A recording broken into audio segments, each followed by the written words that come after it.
दोस्तों, आज की कहानी एक इच्छाधारी नागिन की बेटी का बदला की कहानी है और उम्मीद करता हूँ ये आपको बहुत ही अच्छी लगेगी। तो चलो शुरू करते हैं।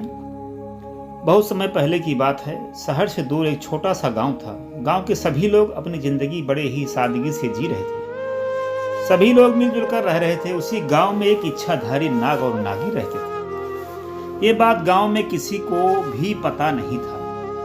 ये दोनों इच्छाधारी नाग और नागिन हैं,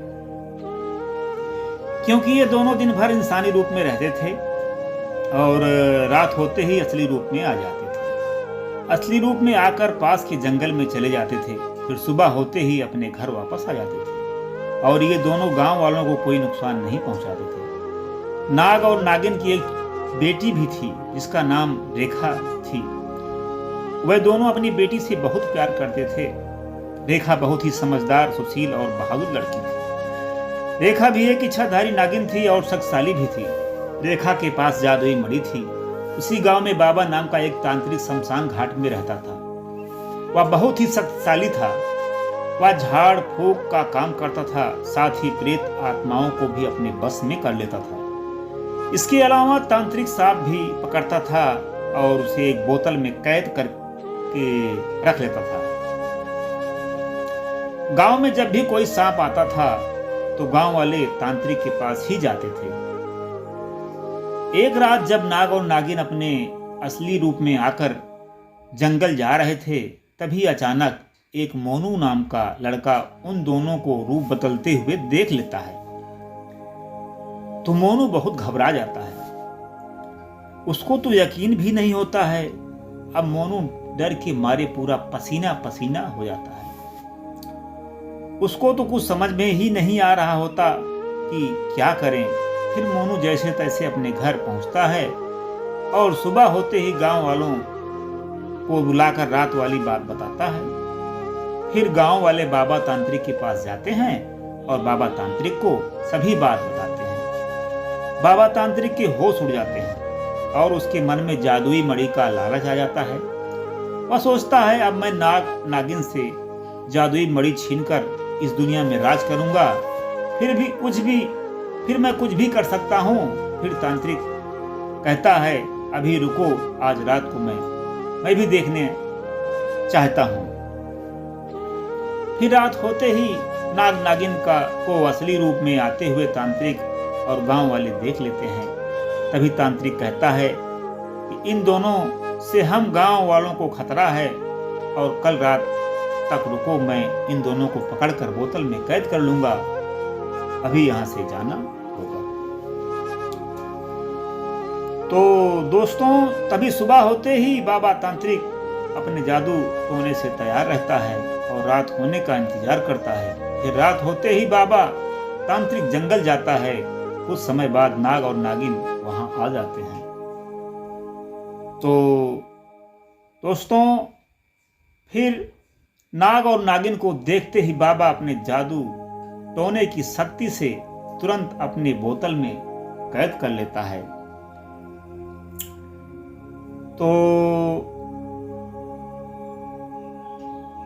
दोस्तों, कैद कर लेते हैं और उससे वह मणि मांगता है, लेकिन वो दोनों कुछ भी नहीं बताते। फिर तांत्रिक उन दोनों को जख्मी कर देता है। सुबह होते ही जब रेखा सोकर उठती है तो उसके माता पिता कहीं नहीं दिखाई देते। फिर वह इधर उधर ढूंढने लगती है। जब गांव वालों से पूछती है तो गांव वालों को सब कुछ पता रहने के बावजूद कुछ नहीं बताते हैं। और फिर रेखा अपनी जादुई मणि से अपने माता पिता का पता लगाती है और देख लेती है कि वह किसके पास हैं और सोचती है कि अरे यह तो बाबा तांत्रिक के पास हैं और यह बाबा तांत्रिक तो बहुत ही शक्तिशाली और खतरनाक है। इसके कैद से अपने माता पिता को कैसे बचाऊं, यह रेखा विचार कर रही थी। फिर रेखा एक उपाय सोचती है और अपनी सभी शक्ति को इकट्ठा करती है और फिर रात होते ही बाबा तांत्रिक के पास जाती है और बोलती है मेरे तांत्रिक, मेरे माता पिता को छोड़ दे, नहीं तो तू बहुत पछताएगा। फिर बाबा तांत्रिक बोलता है, मैं बाबा तांत्रिक हूँ, मेरा कोई कुछ नहीं कर सकता। फिर तांत्रिक अपने जादू टोनों की शक्ति से रेखा पर प्रहार करता है और रेखा वहीं पर गिर जाती है। तो दोस्तों, कहानी में फिर मोड़ आता है और फिर रेखा दोबारा उठती है और अपनी सभी शक्ति को इकट्ठा करके तांत्रिक के ऊपर प्रहार करती है। एक ही झटके में बाबा तांत्रिक वहीं गिर जाता है और बुरी तरह जख्मी हो जाता है और रेखा बाबा तांत्रिक की सारी शक्ति को नष्ट कर देती है। तो फिर अपनी जादुई मणि से अपने माता पिता को उस बोतल से आजाद कराती है और गांव छोड़कर दूर किसी दूसरे जंगल में चली जाती है।